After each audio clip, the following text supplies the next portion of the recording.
Today we're going to read a book called Dear Substitute.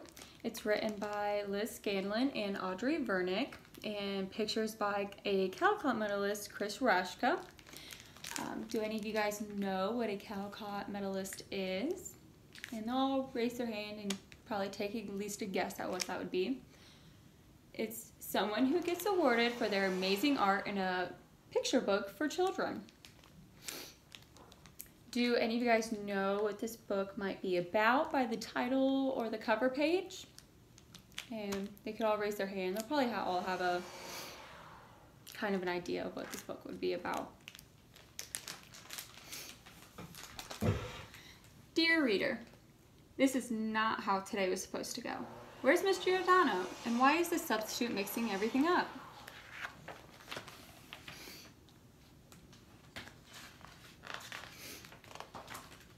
Dear substitute, wow, this is a surprise. What are you doing here? Where's Miss Giordano, and why didn't she warn us? Dear attendants, you're not quite right today. The substitute doesn't know how to pronounce anything. Poor Charvy and Betsy. Poor Eliandre.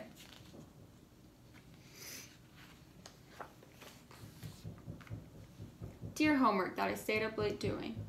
Guess what? You're not being collected until Miss Giordano gets back. I could have shot more baskets last night after all.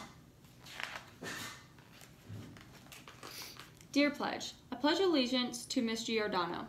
I like her more today than I normally do. Dear library, the substitute says we're not coming to you, even though it's Tuesday, and I remembered to bring my book back. The substitute brought books from home, and she thinks we should check out. That's what she said, and then she laughed. Dear Turtle, we're supposed to clean your tank today. It's Tank Tuesday. Everyone knows that. The substitute says maybe tomorrow. Please don't explode, or die of dirt, or escape. P.S. Miss Giordano would never skip tank cleaning day. Dear class rules, we have you for a reason, and one of the rules should be the whole day can't be changed around by a sub named Miss Pelly. Pelly like a pelican, she told us, and then she laughed again. Miss Pelly doesn't take anything seriously. Dear line, yes, I do know I'm supposed to be the line leader this week, especially since I was chair stacker last week. I'm sorry that you-know-who doesn't know what we do things in room 102. Dear lunch, at least in here everything's the same, including chocolate milk and trading food with Connor, even though trading food isn't not exactly allowed. Dear Miss Pelly, now you care about rules? How did you even see us swapping? I think you have what my mom has, back of the head eyes. I'm sorry I wasn't thinking about people being allergic to things. I was just thinking about Carter's yummy chips. Dear Tears, not here, not now. You understand? Dear Storytime, we usually only get you on Monday, Wednesday, and Friday. Today's an extra. Miss Pelly says it's not that kind of day. She says sometimes you have to mix things up a bit by reading strange little poems instead of the chapter book we were reading before. Do any of you guys like poetry? Or do you guys think maybe she's gonna like poetry instead of reading the boring book that they were reading before?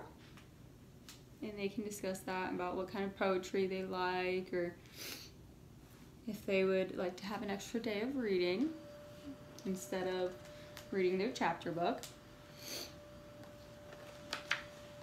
Dear world, it turns out I really like poetry, especially phony poetry about pelicans and crocodiles and underwear. Dear Turtle, here's a poem I made up. A funny old friend is Turtle, if he doesn't die of that dirtle. He's got a tough shell that helps him not smell. Tomorrow we'll get water and Squirtle. P.S. Miss Pelly helped. Dear Miss Pelly, I wonder what kind of food you bring in your lunch. I might write another poem. It might be about surprises and back of the head eyes. And a switched around day, that's A-OK. And a substitute who likes kiwi fruit. P.S. Do you?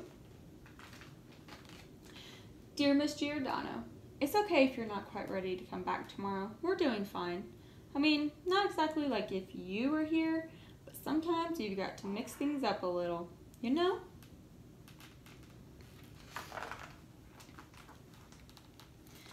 So this book would be kind of good to read if you know you're going to maybe be absent soon from your classroom.